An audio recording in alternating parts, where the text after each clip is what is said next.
Anyways, what I wanted to do tonight is going to be advanced tooling. So it's going to be really unique and different because I'm going to do it kind of patriotic and for the veterans as well, because previous experiences and stuff throughout my years. So we'll go over that as far as my advanced tooling. So anyways, so I'm not hauling it in the way. This here, of course, I'll show some other letters. But this here is world. I don't know if everybody can see that all right. But this is an alphabet set that's it's brass, it's casted, it's from World War One, and of course World War One is 1914, 1912 to 1914 to 1918. So that's when those were made. They were casted, and we looked it up. And I got this set probably 4 or 5 years ago from a real close friend. And back in those days, the big military saddles that went on the horses, this is what's used to stamp on the back of the saddles to identify whose saddle it is. And the other thing, my son and me here looked up, we actually make another set like this, but they're for metal, which is for the plate that gets riveted on the back of the saddle. Okay, so they actually made a metal set as well as this brass casting set that they made for the leather. So it's very educational and quite a learning process. But this is about our veterans and military. So that's kind of why during the time of doing my advanced tooling, I'll be explaining a story in my experiences in my leather career. So anyways, we'll get over there and get started.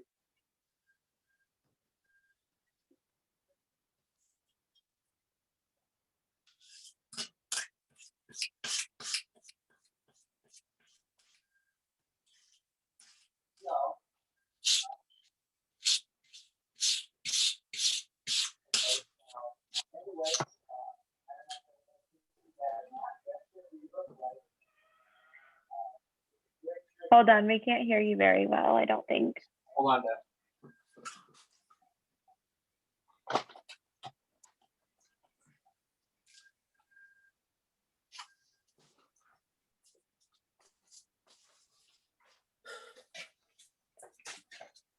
All right, now it should be okay. Hey, sorry about that, folks. But anyways, this is a close-up of the letters. They're very hard to hold because the letters casted, so they're very tricky. And so what I had to do is actually scribe a light line here, which let me grab a modeling tool. Scraped a real light line there, so I could let the bottom of that little stamp rest on that to take the line off. But they're very challenging to stamp in because they're actually not straight up and down. They're actually like tipped at a slight angle. So it's quite a challenge to put those in. So, all right. So now I'll demonstrate what the numbers look like. I mean, wetted here. And there again, I'm just going to refresh everybody, because some people might be new here. But there again, it's not hot water, it's not cold water, it's warm water. You don't want to stretch the leather, you don't want it to have a lot of resistance when you go to tool, because then that could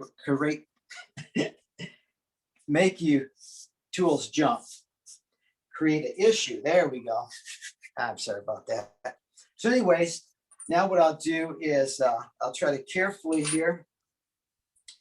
Of course, the casted, you can see a little notch here in it. It's really rough because it's casted and it's really short. So it's quite a challenge to hang on to.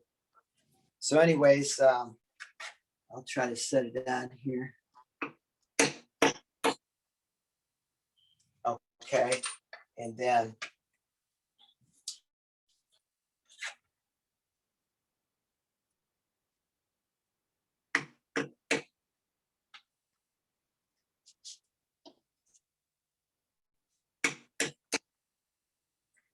And then let's see, this is the number 1. It's creeping down a little bit on me. I'm going to try to bring it up. Boy, it really kind of packed because there's not a whole lot of depth as you see there. It's really aged, so it's really smoothed down versus like this side. You can see there's still a ridge there. So anyways, that's why that did that. So let's see. There we go.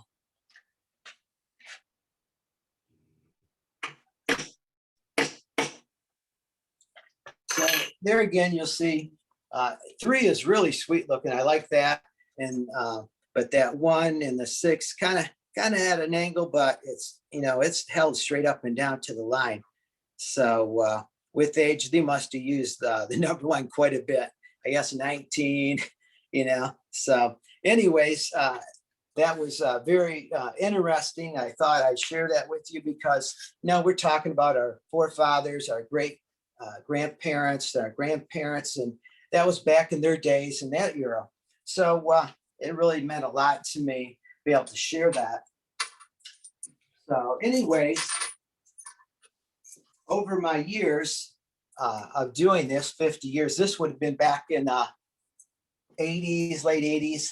And I had a lady come in that just gave me some tools. Her husband, you know, had passed, and she just, you know, can you use them?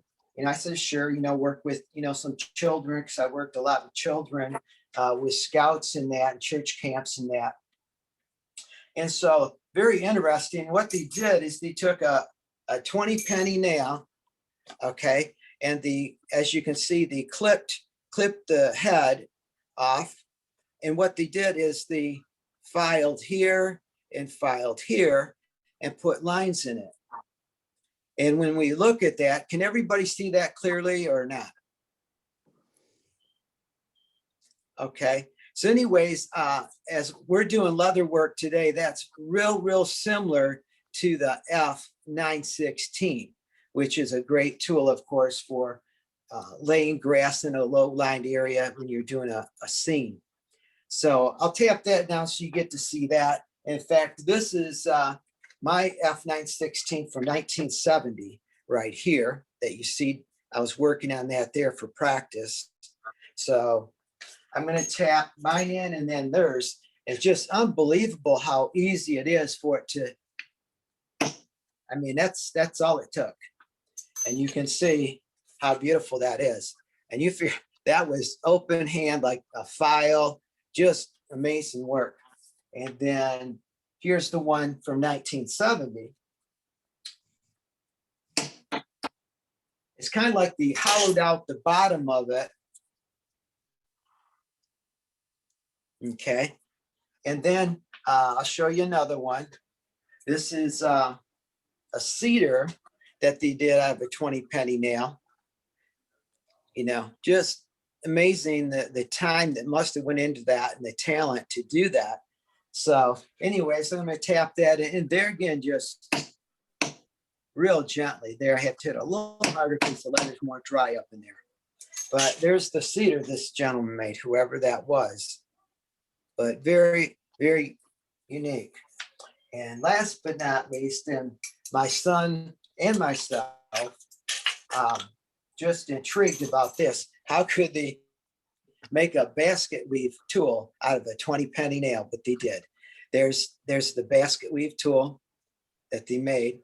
And you can see the lines here from gripping it, you know, when they did it. They grind it right here. So we'll stamp that in just so you get to see that. I mean, it tools just like the day it was made.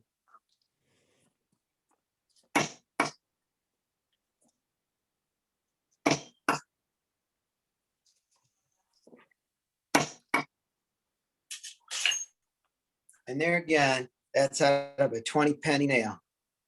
Just, you know, amazing. I just wanted to share, you know, some history behind it because of what my class is about today. So we'll move those out of the way with this here. Okay. So let's move this down here. Okay, so I'm not sure what was posted or anything was posted yet, but anyways, we've been searching and searching around, and just so you know, from like Tandy leather to Springfield leather, and here's just another one, another avenue. They're out of, this one I think tells us a better. Silver Creek Leather Company. My daughter Amanda will get that put down for you. And actually it's called Real Leather Craft, and that's carried by certain places like Hobby Lobby, etc. So if you want to, you know, don't have a big selection of Hobby Lobby, look them up online. Silver Creek Leather Company in New Albany, Indiana.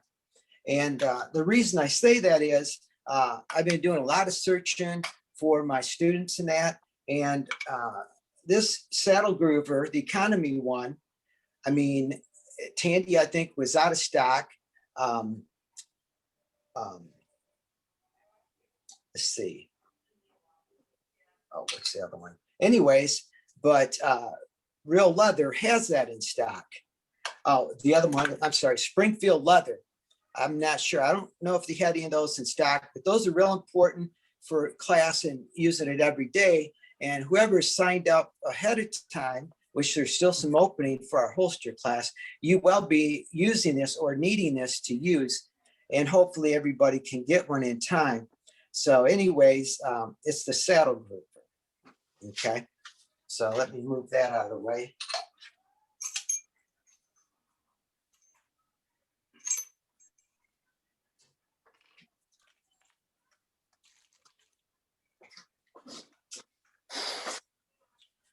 So anyways, what we're going to do here is, this is called my wing pattern. Okay, and I created this back, sounds funny here, but 1981 is when I actually created this design. You're out of high school, and it was made, the tool was made, the company was called Crafted Japan. Okay, and it just happens to be the metal to use. And it's similar to what you get at Hobby Lobby, and it's kind of the same type of metal made by Hidecrafter, and they make basket weave tools and that. But the metal is pretty much real similar to what it's made out of. So for crafters and that, it works great. It cuts nice. But someone that does it every day, like myself, or to do it for a living, you know, that's a different story, you know. So for example, you can start to see this tool here is getting a curve to it, you know, from hitting it so many times. And this is, believe it or not, this is the basket weave. You can see that, you know, by Hidecrafter.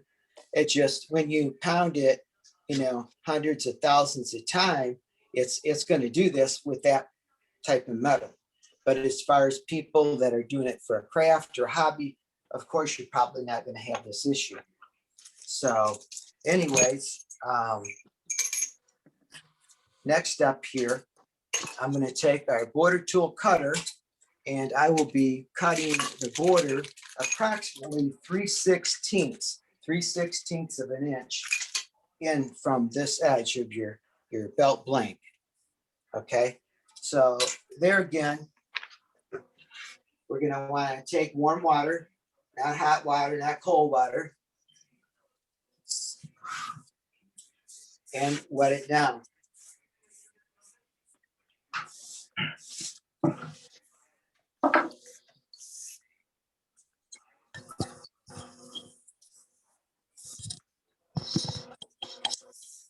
And there again, this is because of, you know, these are some good sized tools. The one from Crafted Japan, that's like 3/4, 7/8 of an inch long, 3/8 wide.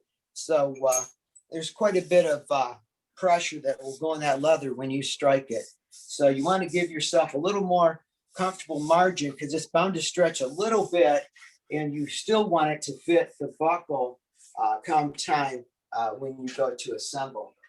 So anyways, what we'll do, there again, I know for a fact Springfield Leather had 3 of these midweek. I don't know what it is now, but it's made out of nylon. It's called Little Wizard. So you might want to check in there, see if they have any left. If not, I think Tandy Leather might have been out of them.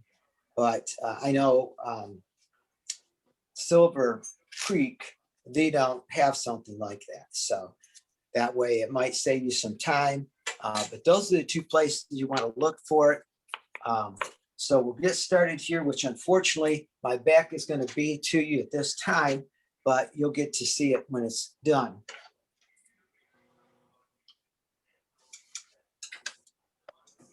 I'm using a regular 1/4 inch angle blade, not a filigree.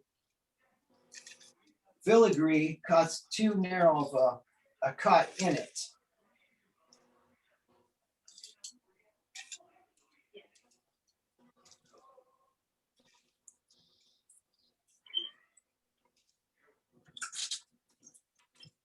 Okay, so now I went down one side. Of course, you can see This there's looks a very flesh promising. scar there. Went down the whole side. Yeah. Okay. And so what I like to do, because I like depth and definition, so when you go to apply stain in that, you're going to get more results. So for an extra, 60 seconds, you just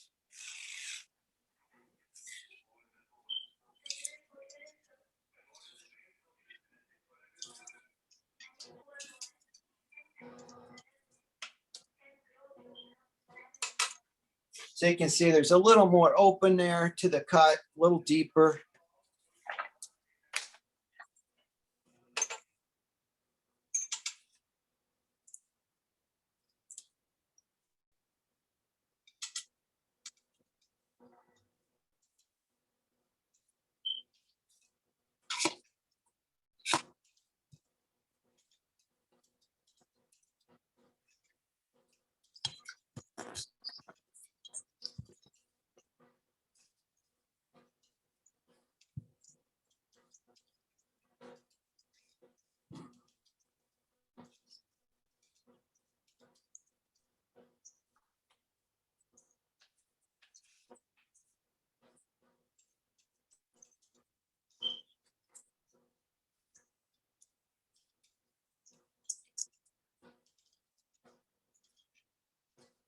Plus, when you go to put the first tool down, it's going to be a little easier to see with that little more open line versus just a real thin line from your first cut. Just a question here. Can everybody hear me all right? Okay, that's good. That's good. So now we have the border tool is cut. Okay. And anyway, so what we're going to do, the first tool we call this the wing pattern once again, is we're going to take our V407, and my daughter, the administrator, she'll be showing you close up of all 4 of these tools, including the border tool cutter. So you can see what it looks like. And there again, this here, of course, is from 1970. So it's going to look a little more worn than what you see out there today. So anyways, I'll get started here. We'll see how the time goes. This should take, depends how I move here, how much I run my jaw. But what you'll do is barely hook. Hopefully everybody sees that. You hook it, bring it down, and you're going to set it just above the line. So as you hit it, it drops down in the line. So you continue, you hook it, bring it down. And there again, you want it to at least half the thickness, because in that way you will have darkness in your tooling, your stamping, however you want to look at that. Some people call it stamping, I call it tooling. It's really both. I mean, you can take carving, Okay, you're still going to take a vein, you're still going to take say a camouflage tool, you're hitting it into an area of the carving, and same thing, you're grabbing the tool here, you're stamping. It's your same principle. So anyways, you just continue down. And of course, basically just my wrist lifting up, just, you barely have to touch it, and it drops it right in there for me. And of course, as usual, going on 51 years, I'm going to make that look very easy.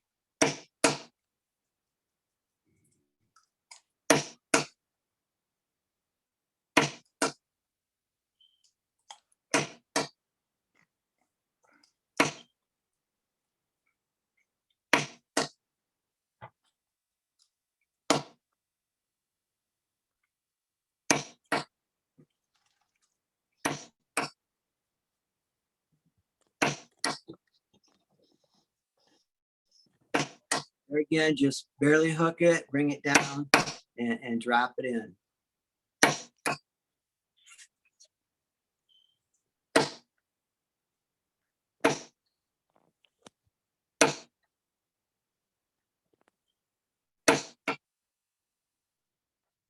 Of course, that didn't go in as far on that one side. That's why I brought it back and tapped it again, just like that one. This side over here dropped in further.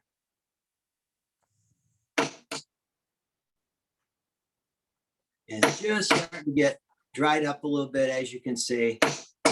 So it's going to have a little more resistance. So let's wet it again.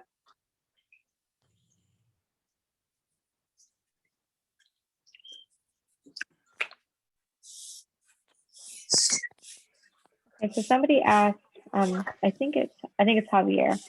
How do you keep the leather from stretching?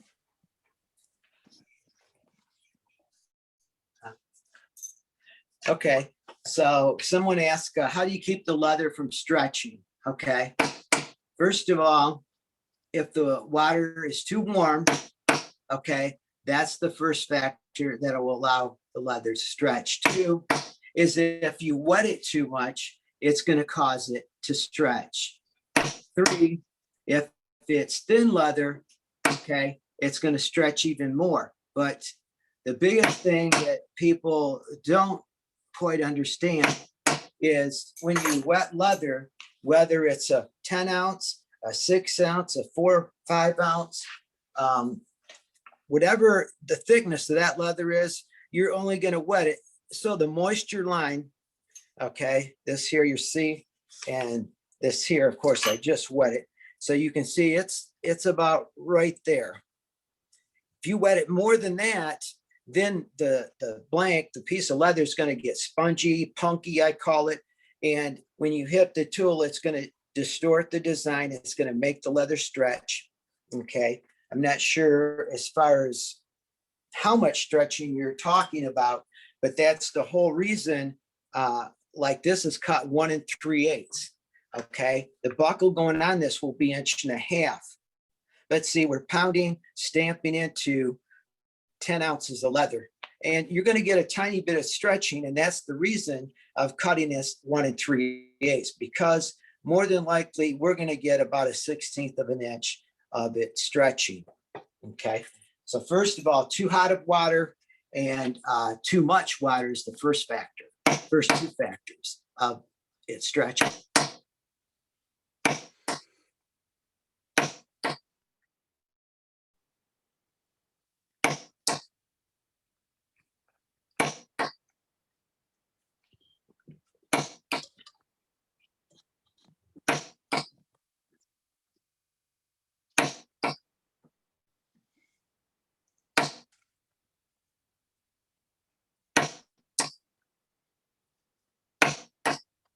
And there again, I haven't said this yet today, but my little finger is flush with the bottom of the tool. It's flush with the bottom of the tool. So every time I hit this tool, I'm feeling the depth it's dropping in the leather. So that way you can better judge whoa, is that going in too far? Is it not? And you can tell that way. You just don't hold it up here and hit it, because one, you have less control of the stamp, the tool down here. The tool's going to move, tip side to side, back and forth. The tool, the stamp is going to get out of your way. You'll lose control of your tool or your stamp, however you want to say that. So there again, we're going to get moving here on this. So I know the clock is ticking, and we're going to try to get this as far along as we can. I guess we can run over a little bit, I'm sure, because I want to really see how it's put together, the design. It's amazing the different combos of color you can do with this too. You know, so when we get back into doing the dyeing, I'll save these purposely so we can use these actually for doing dyeing in those classes.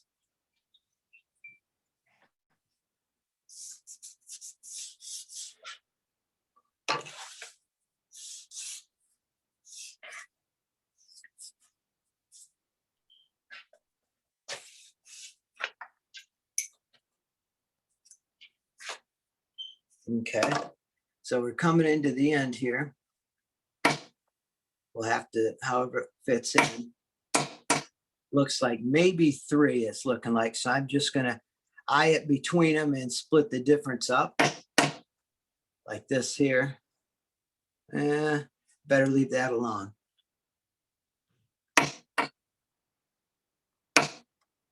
Once that's dyed, they're not really gonna see that a whole lot anyways. All right, so anyway, so we keep the tooling straight and square across from each other. This is how you do it.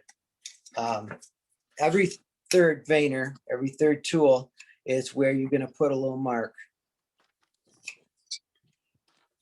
And there again, I don't know how many new people will be watching, but very important, very important. And as I've said in the past, I had a superintendent from a school district in Lower Michigan that was getting into it, and he had been doing it, of course, not just getting into it, he had already done it in the 20-year range, and he was just interested because he was going to be retiring soon, and he just asked for some advice. And just amazing, 20 some years and he didn't know this little technique, which, there again, sometimes self-taught is the best way.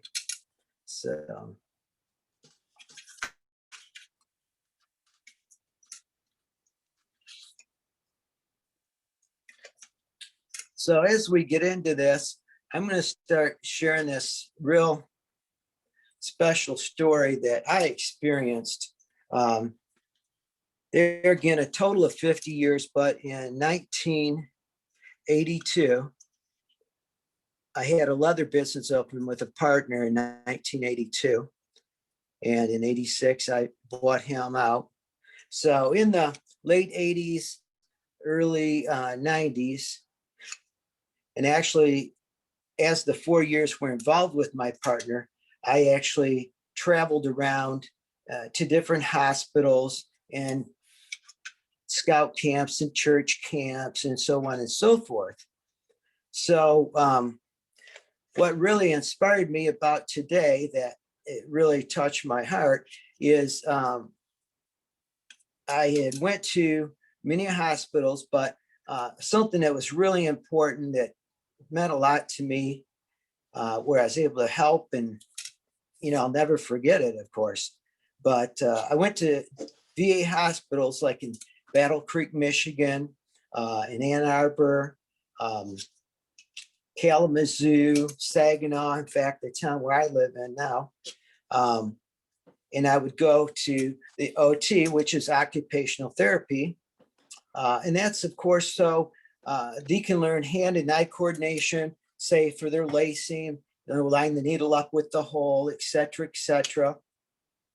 And then others would learn to stamp, of course, be able to swing the hammer mallet and line up with the top of the tool and hit it without them busting their finger or their hand. But, and there again, then it went on to the OT department to doing the drug and rehab for alcoholics, you know, cocaine and all those things, you know. And I had a couple real good, what do you say, patients per se, which happened to be out of Ann Arbor. Okay, let me stop here a minute. So every third one is where I marked it on the other side. So now what I'm going to do is purposely, I'm going to wet it more on the tip of it versus the end here, because as I go, I want to continue to stamp and not have to stop to save time when we work here. You can see me wetting this coming back about halfway. Okay, so done with that. Okay, so now you grab your 407 once again.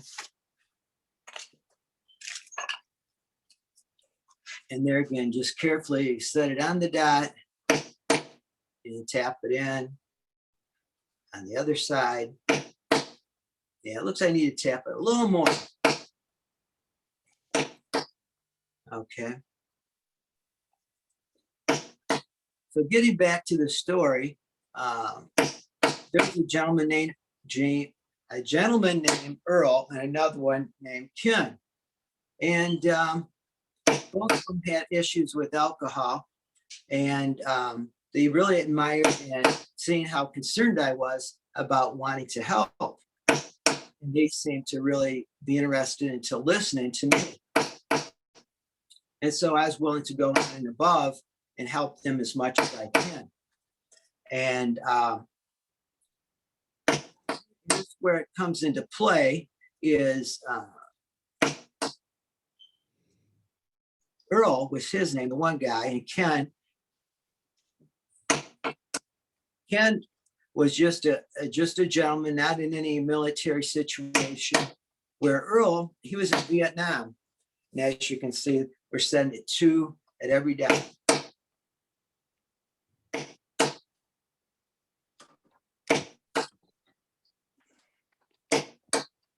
So anyways, I really felt compelled to help Earl even more because the tone of his voice and just, he seemed like, you know, a lost soul, but he was really willing to listen and want to learn. And as I got to know him and he was able to leave the hospital in Ann Arbor, and that, you know, took months to go through there, of course, because he was really deep into, you know, abuse of drugs and alcohol. So once he got out of there, he would come up to Flint, Michigan, you know, about 45 minutes away. He'd come up, you know, once or twice a week. Then he ended up moving to Flint. And then he was able to get back together because, of course, he was away from his children, wife, etc. So he'd come over and just sat for hours and absorb and take all the knowledge in he could. And I was more than happy to help him. He just had to wait between customers as I continued to take care of my business as well. But he ended up being very good at it. And then I got to know him very well. Off and on, he would have issues. And some were just, oh my gosh, you know, just couldn't believe, you know, what I was hearing. You know, and sometimes he'd come in and real hard to predict what he was going to be like.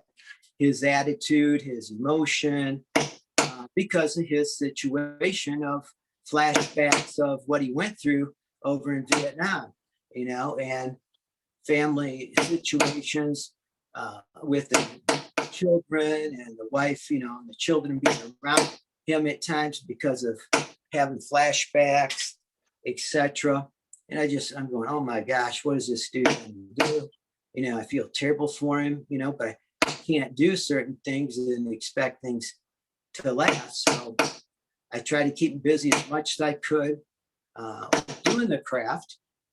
And then there was a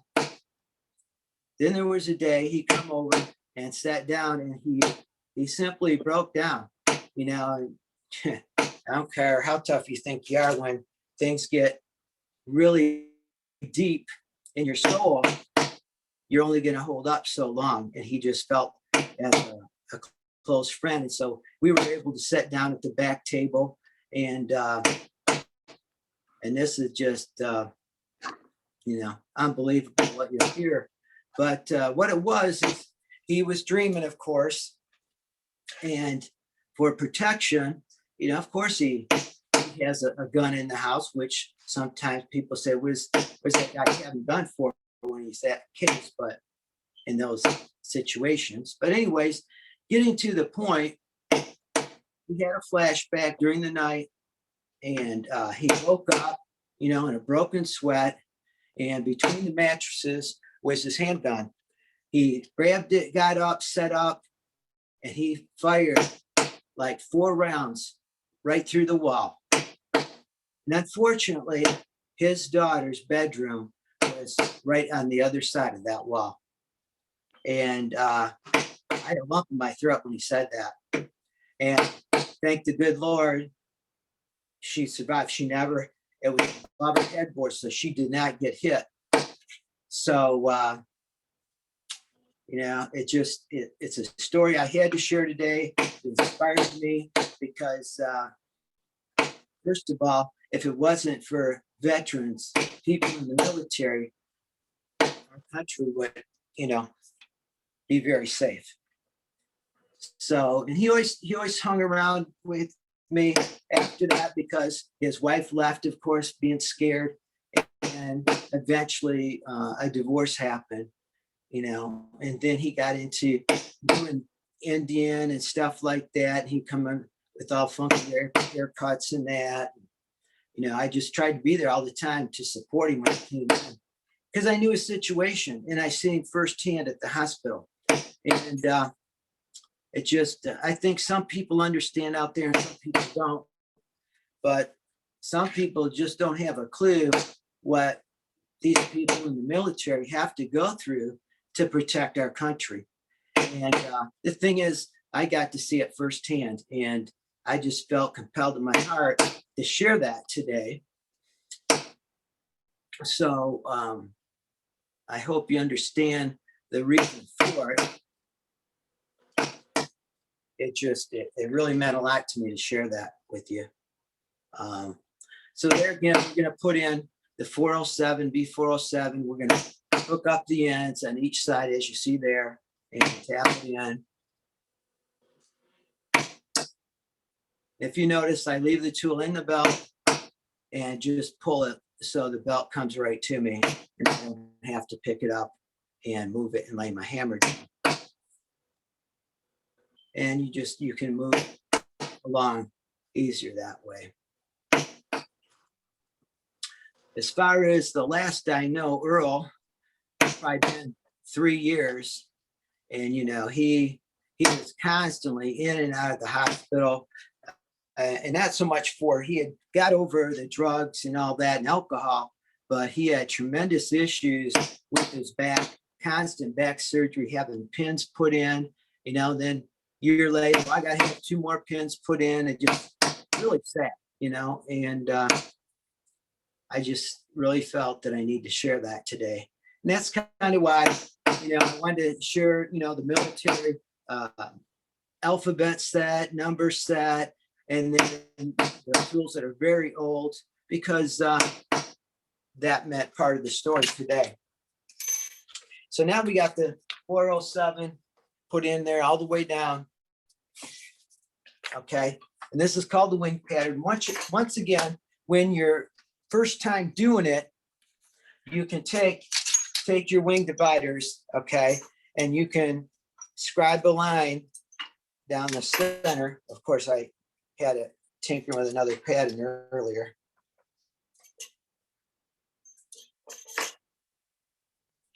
And what you do, I think this one, I picked a couple spots out here I think you can see. See right here, the 2 diamonds, and there's a little scribe line right here and right here. And that was to help me judge where this was going to land and stay straight. And it just, sometimes it's better if you can leave it out, you know, it looks nicer. Can you come a little But bit closer on actually, so you know, 1981, that's just a few years ago. And so this is the second run, and there was no line put in. And I just had to, once I put one side in, I had to eye and look across where this was. And so I never drew a line down this one, of course, at this time. So you have less imperfection and less of people seeing how you did that. And that's the goal, is to keep it as neat as possible. What's that? Hold that up closer to the camera. Which one? Both? The design that you showed.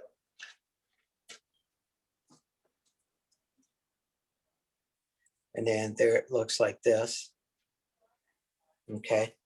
So now we're going to grab, these are a set, I think it's K153R and K153 left. It's a left and right set. And this one is not too bad for me. I'm going to wet it lightly here.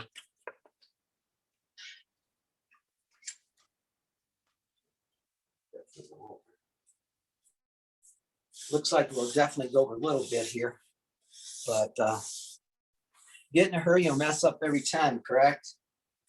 So I prefer to do it right. That's what you always say. I heard someone say something. I said, that's what you always say. Get in a hurry, you'll mess up every time.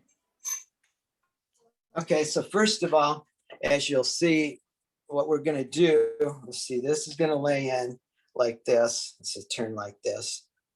Is we're going to set this part of the tool. Can everybody see this part right here? That's going to follow, that there is going to follow the curve of this veiner right here, the 407. It's going to set down in here, the point, and I'm going to view the angle on that tool I just showed you and lay it right in line about right there. And then I'm going to drop the tool. And there again, the tool has much more, you know, up here to cut. So this likes to drop in quick. So you want to push down and push in. So you put pressure out here to try to keep it equal. So you don't, you know, put the bottom through the belt. So luckily we'll see here, folks, how I do with without the line here. So we'll grab the other one here and we'll start. This is right where the fold is. So I'm just gonna, I call it baby tapping. And how is the view, folks? Can everybody see this all right?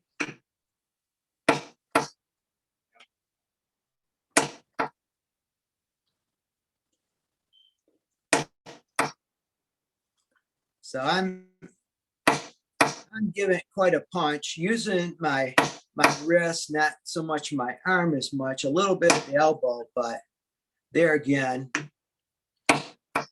much more pressure out on the end and not so much where it goes down between the 407.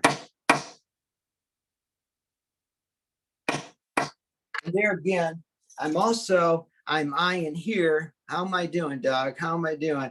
And I'm trying to make sure I kind of keep the same distance in between these. So that's just another pointer that to teach yourself. So you keep the same distance, not just setting down in there as well. Are you using the left or right one currently? Right now, I'll be going down with the left. This Okay, is can the you show a left there. close-up of that real quick? K153L. And maybe a close-up of the belt too, so they can see it a little bit better where you're going at. Then can you show them the model like on the belt where you're going? Sure, let me set one more in here. All right. Can everybody see down here? Bring it closer to the camera.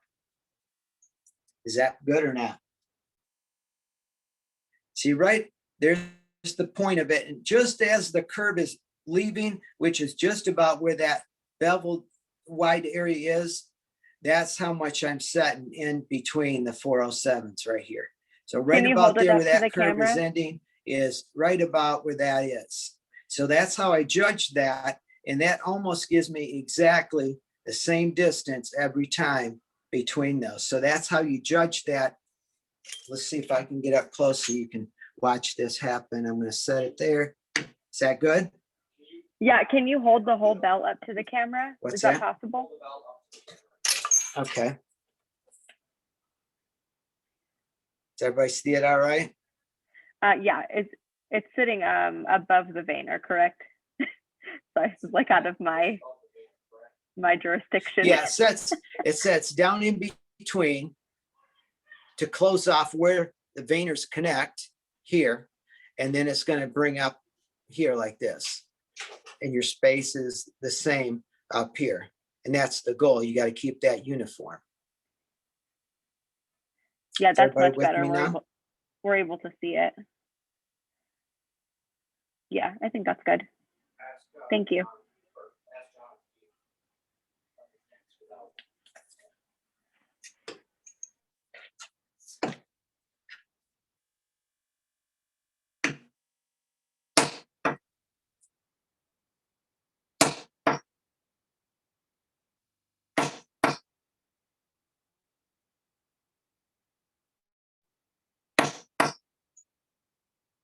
And of course, there again, this is probably 8 sets of these I've been through so far.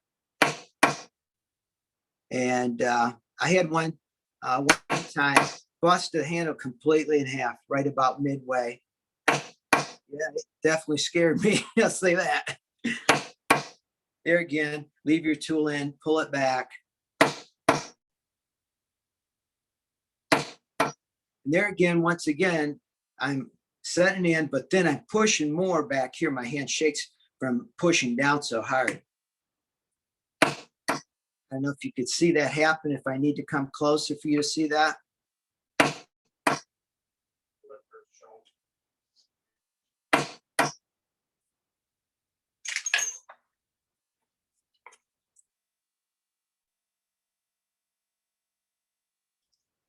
So I'm gonna try to stay on a roll. Whoever wants to stay on, we're gonna get this thing done because it's important for you to see it how it's finished.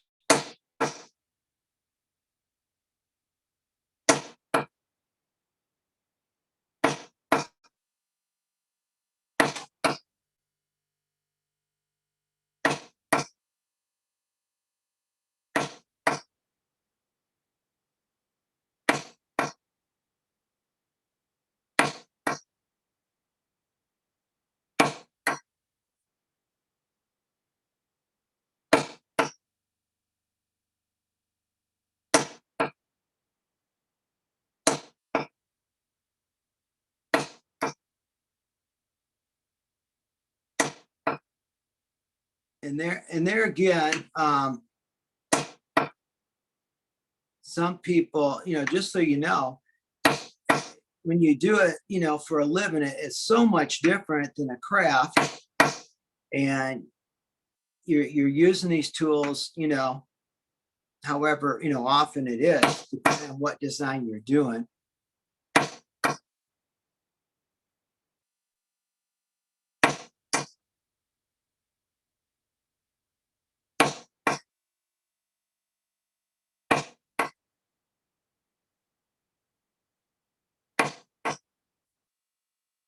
If you notice, so far, I haven't stopped because of, how I wet it. As, I was telling you, the further down you go, the more wetness you want. I got probably a third of the belt left to tool here.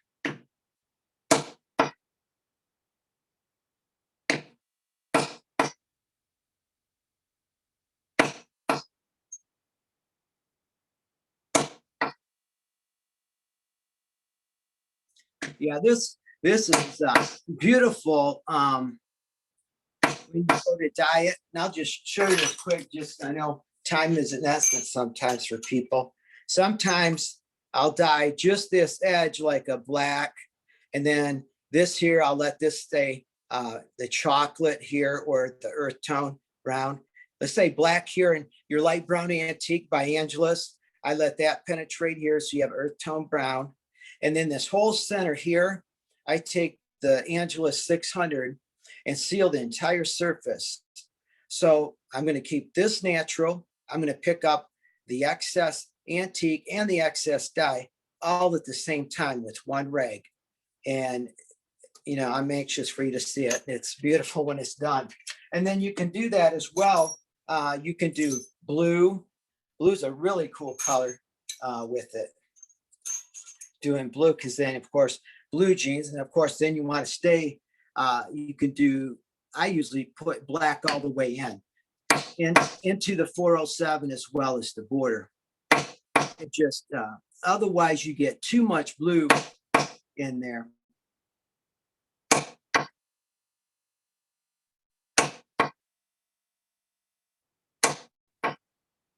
So now I'm coming into the area that looks like I'm going to need some water here. So as you see, there's what I have left that I have to wet. So we was able to just, you know, keep going.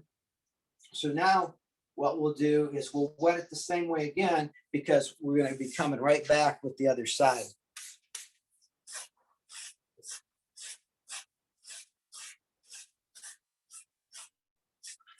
And one of those little coffee cup holders, set your coffee on, is really good for working with this, keeping your water nice and toasty.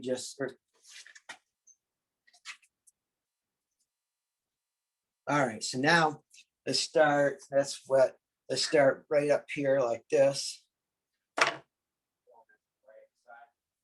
Yeah, we'll be going out to the other side now, and we'll put that in. And I'm looking up across here with my eye. Let's see this in the way. Can everybody see this? I got it set in there, and I'm looking right across the tip of that, see, right there. So I know I'm not climbing up too far and not down too far. So just take your eye and look at where the tip of this tool is on your other side. You just put in and where it is here. And then you're going to set it on there. And so there again, you can see what you're doing here now. So now I'm going to baby tap this one in, because we're up near the fold like that. And we'll get going on this side.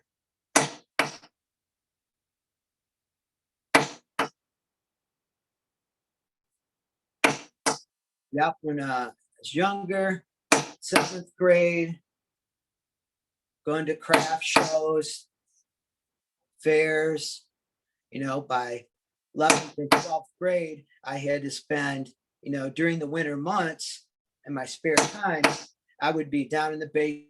See that one, you know, I'm picky. That one I got back just a little bit. So pay a little more attention instead of talking.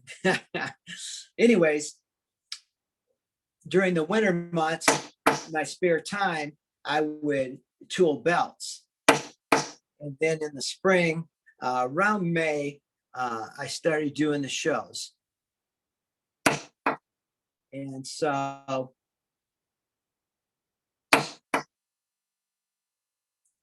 from May till I climbed right up on that other one there. Got a little too close. I got to bring this down. There we go. Started misbehaving.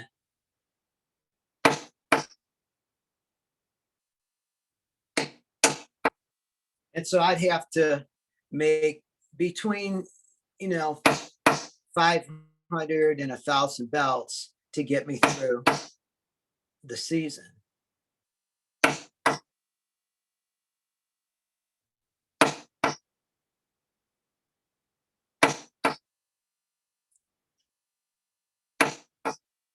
And of course, some would sell out about midsummer.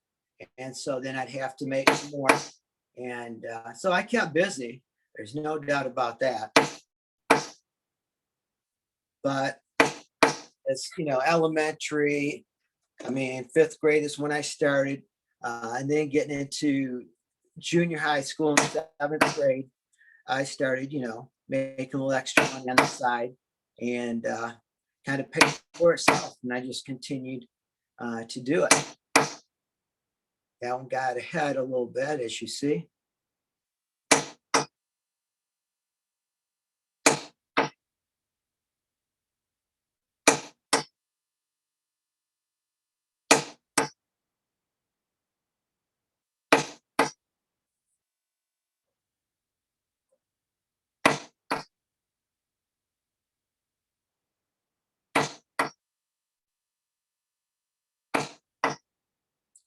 You might see a little inconsistency. Of course, it's hand done.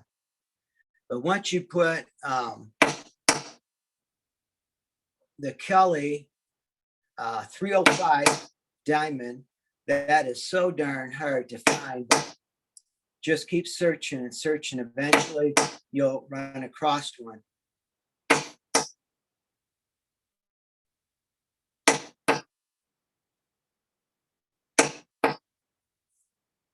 So I'm getting a little opening here, and back here I was getting a little tight.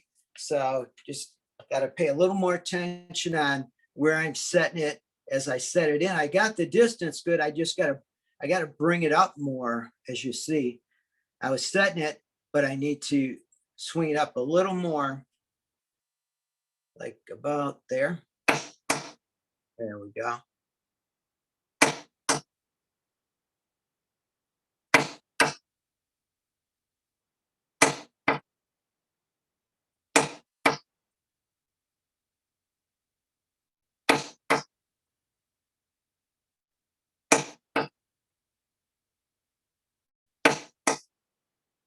That one was forward a little bit. Yeah, we're getting there now. And I'm sure some of you are thinking it looks easy.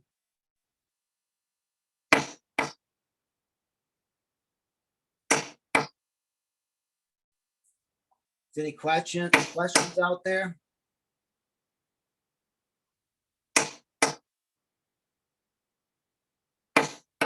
Okay.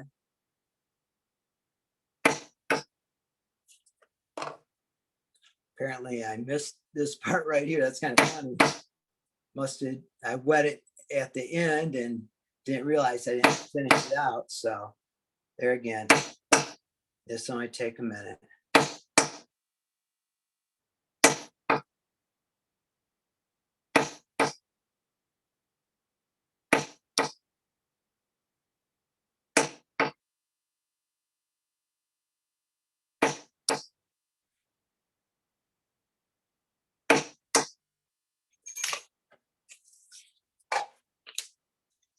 Okay, we'll go back and grab the other tools so we can finish out this here.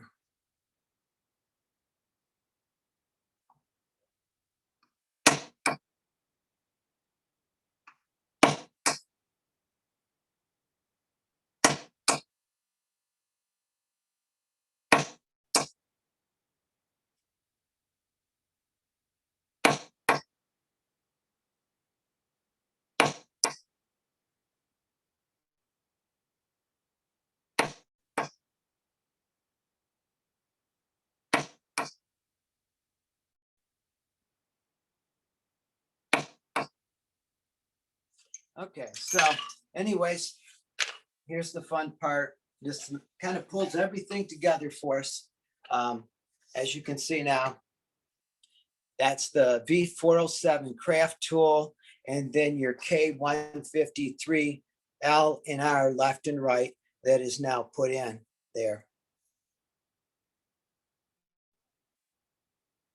So now what we're going to do is take the Kelly, the 305, and there again, my daughter, Amanda and Garth here, I greatly appreciate all their help.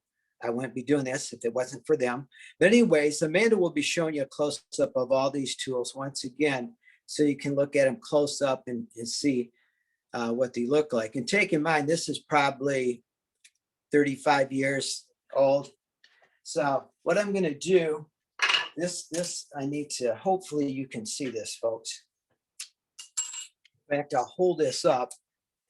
Let me know, anybody, if you can't see this, okay?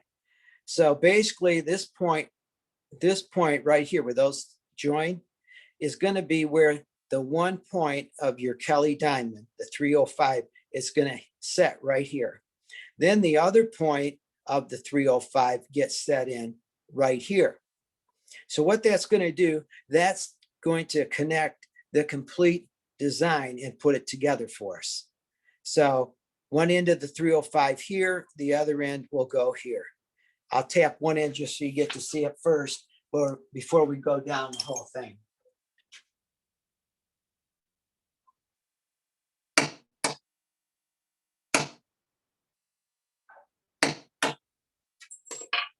So you can see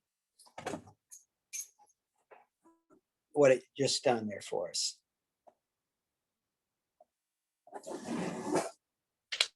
So now I'll get to work and do this going down here.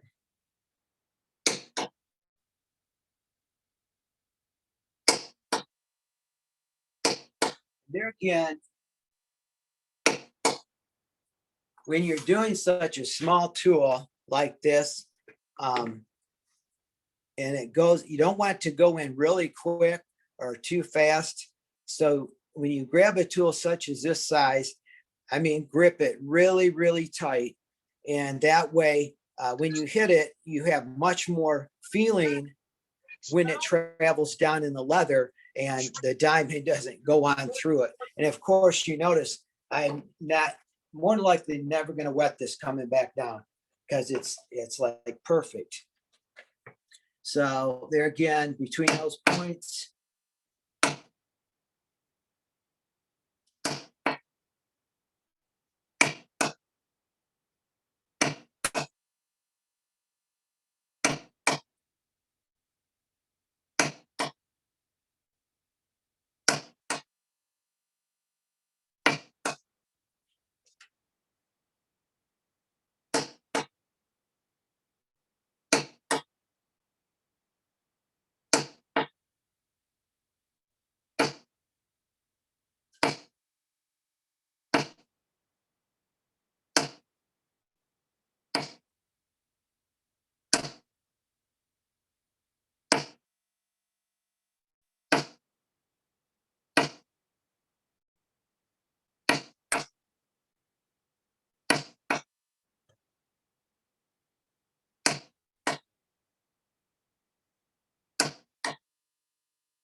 any questions that we're heading down here at the end here?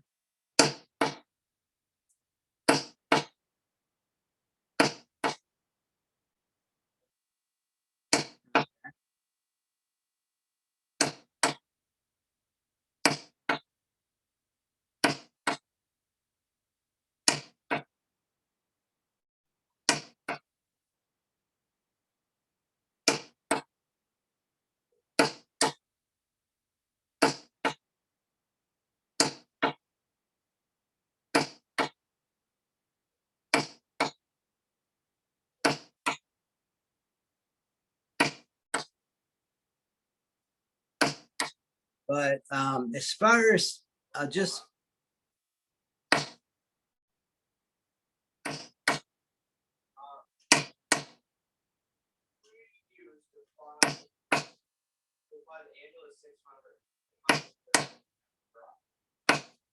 okay, if you're going to seal the whole surface, you're going to use a flat rag and wipe it over, and usually 2 or 3 times.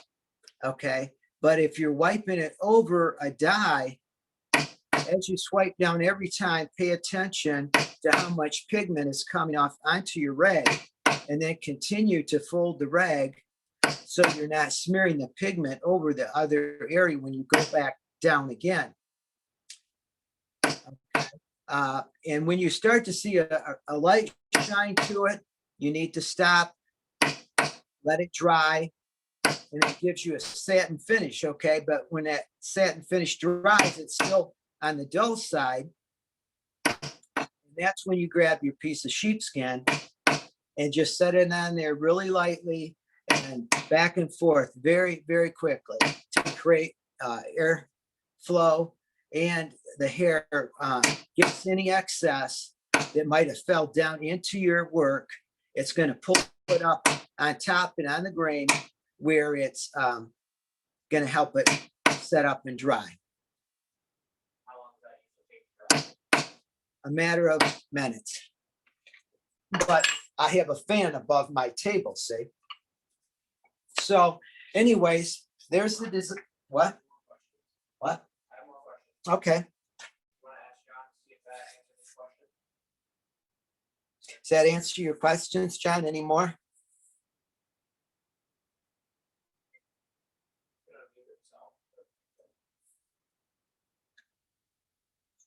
So I got one more thing to show here on this.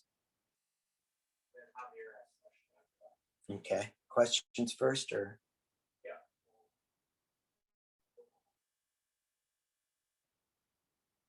How to apply for.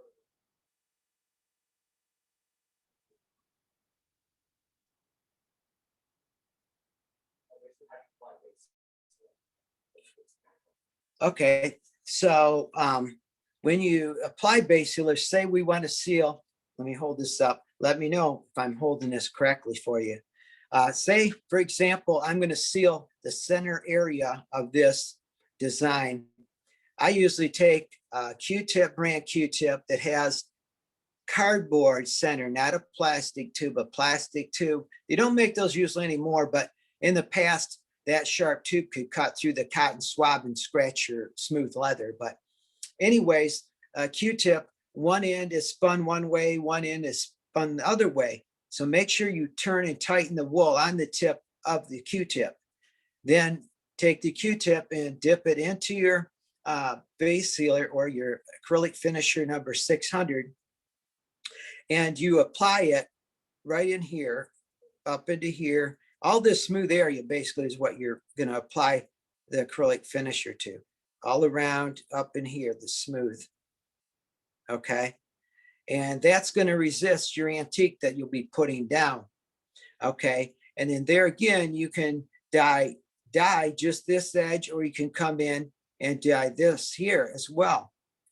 Or option 3, you can dye just this very edge, leave this raw, so you get the earth tone brown, which is your light brown antique.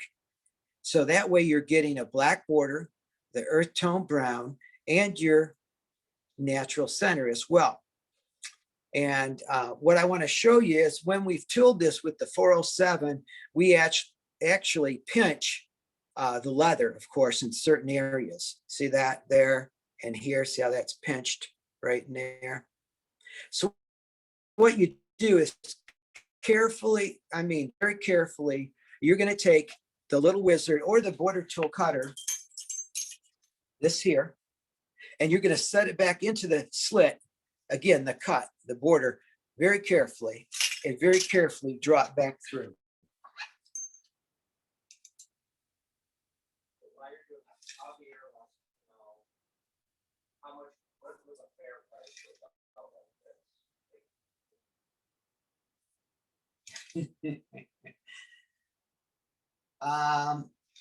this? This would be $139. But I went get less than say $79, $80 for your work because of the quality of the leather you're using from American Leather Direct. Okay, so here we go. Can we everybody see this all right? This side over here, this side over here, I've run the border tool cutter down it. See how that's opened it up? Does everybody see that all right?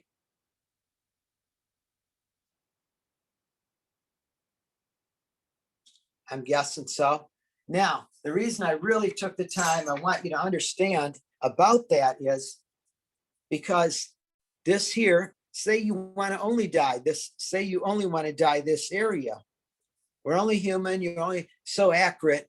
If your Q-tip or your brush is loaded a bit too heavy with the dye, it's going to drop and travel down into here for us. It's not going to flow up into here, and now you just ruined the whole belt. So you look at here, and then you go over here. So say as you're dyeing this very edge here with your Q-tip or brush, and we get a little too much dye on it, and it goes to flow, it's going to drop right down in there for you. It's not going to climb up into here and ruin it, especially if you're doing 3-tone where you got black, earth tone, brown, and then the natural here. So I'm going to go down the other side, and we'll have this belt finished.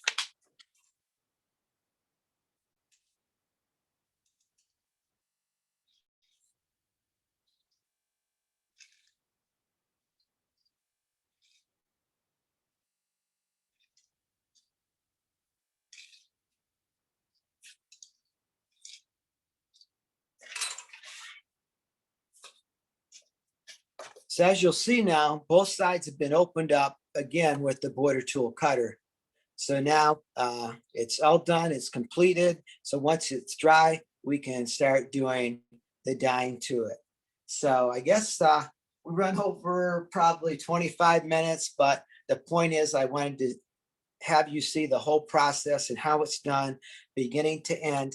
And most of all, with the story I shared, I just wanted to refresh people's mind that thank God every day for our military that have served the country and that are still serving the country, because of we wouldn't have freedom if it wasn't for them. So I wanted to share that because of my personal experience with working with patients at hospitals and rehab units, what I got to see personally. And it really helps you think and realize how lucky you really are. So that was a big part of this lesson too, is to help other people out there, and veterans themselves that are out there, they know all what I'm talking about. So anyways, I thank everyone again. Is there any more questions?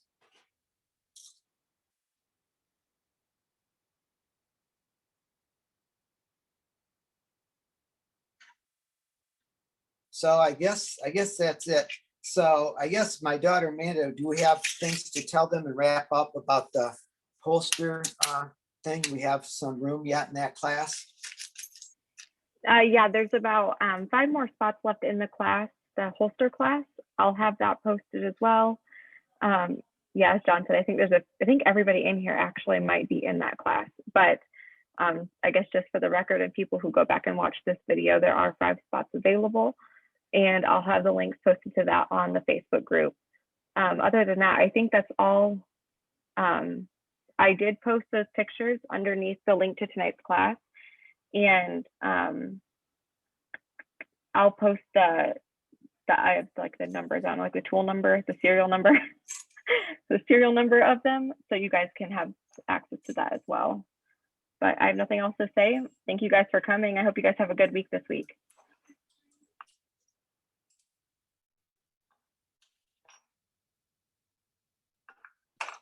Hey, thanks, Doug. I don't know if I'm unmuted, but thanks, Doug. Really appreciate it, man. You're welcome. I greatly appreciate you. Props to you, bud. Have a great week, and appreciate your stuff. Same right here, Doug. Thank you very much for everything. Great work. Yeah, we really enjoyed this video. Thank you. Thank you.